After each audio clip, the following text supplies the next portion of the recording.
All right, I'm here in St. Augustine, Florida, and I'm here with Daniel Carignan of Ripley's Entertainment. All right, well, tell us what you have to offer. Okay. Well, you're here at Ripley's, believe it or not, it's the first and the very original Ripley's to be opened up anywhere in the world. It opened up in the 1950s, and we have thousands and thousands of people come through here each and every year. It's right here in beautiful St. Augustine, right downtown. It's the old Warden Castle, so it's a pretty cool building, in addition to everything that Robert collected around the world and put inside the museum. We also offer train tours throughout the city as well. We have sightseeing train tours. It's a narrated historical tour. It takes you around the city. You can get on and off 22 different stops in the city. Use it as your own personal taxi service, which is awesome. Very reasonable rates. Tickets can be used for 3 days. All right, well, hey, I want to thank you so much for sponsoring our show. No, not a problem.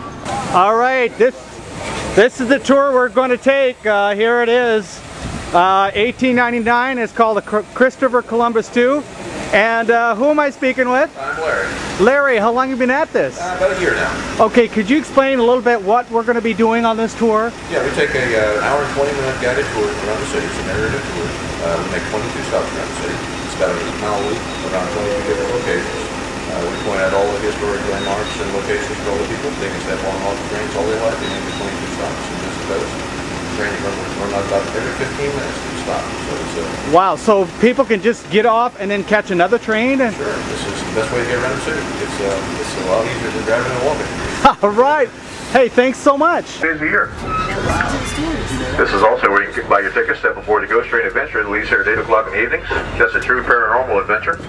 They actually loan you an EMS meter like you use on ghost hunters or taps. And they give you a disposable camera so you can take pictures of anything weird that you might see. If you look over to the right behind those hedges, you see a large marble sculpture there. That's David by Michelangelo. That sculpture's pretty unique. There's only 2 like that in the world. That sculpture's over 17 feet tall. He weighs over 10 tons. Now, he is anatomically correct, folks. I guess that's why the city fathers planted his bushes around him there to protect his modesty a little bit.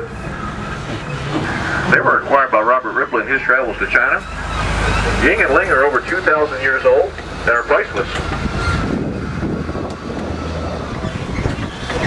Part of the town we're coming into now, guys, is called Uptown St. Augustine. We locals just call this Antique Alley. This has become a big tourist draw for modern-day St. Augustine. A lot of people come to St. Augustine these days just to shop for antiques and collectibles. And along the stretch of San Marco Avenue, you find a lot of very nice shops for just that. Also, if you're into that sort of thing, also on the other side of the Bridge of Lions, on along Anastasia Boulevard on the island, you'll find another nice assortment of antique shops over there as well. Now we are going to make a quick stop here for Antique Alley or Uptown. Daddy. Now here's our first stop of 22. And this is your stop. Antique Alley. Cool. Right over there to your right, you see a big cross over there. The cross is 208 feet high, made of stainless steel. The cross was actually erected there in 1965, 400 years later, by the Catholic Diocese.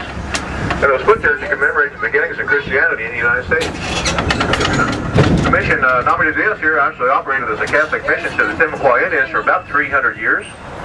Still a Catholic-owned and operated property to this day. It's owned by the Catholic Diocese.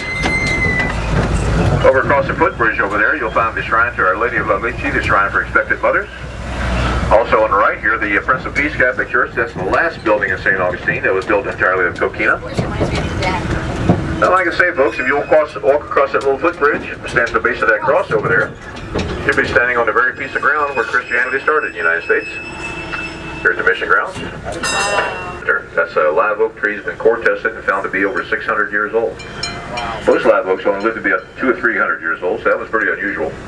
Say it might be because its roots are in the same spring provides the water for the fountain of youth. They don't know how it got to be so old, but it was here when Pedro Menendez landed. It was here when Ponce de Leon landed. We've seen a lot of history.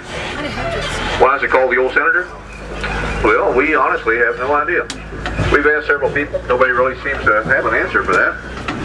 So we came to the conclusion it must be because it's shady and a little crooked, maybe. Featured on the cover of National Geographic. It's called Magnolia Street.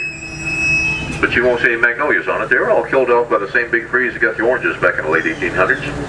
But Magnolia Street is lined by a series of live oak trees that have formed an arch over the street shaped by the sea breezes.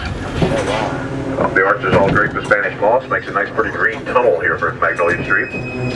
Like I say, National Geographic has called this one of the most beautiful streets in America. Stop here for a second, get some snapshots.